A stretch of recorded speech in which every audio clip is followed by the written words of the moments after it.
কুড়িগ্রামে border guard বাংলাদেশের বিশেষ অভিযানে প্রায় ১৬,২৬,০০০ টাকা মূল্যের ভারতীয় মাদকদ্রব্য উদ্ধার করা হয়েছে।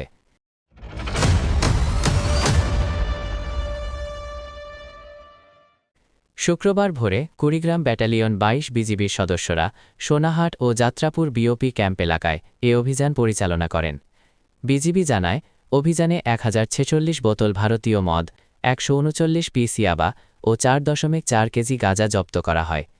২২ বিজিবির অধিনায়ক লেফটেন্যান্ট কর্নেল মোহাম্মদ মাহবুবুল হক বলেন, সীমান্ত এলাকায় মাদক ও চোরাচালান প্রতিরোধে বিজিবি জিরো টলারেন্স নীতি অনুসরণ করছে। এ ধরনের অভিযান ভবিষ্যতেও অব্যাহত থাকবে বলে তিনি জানান। Desk news, rising Kurigram.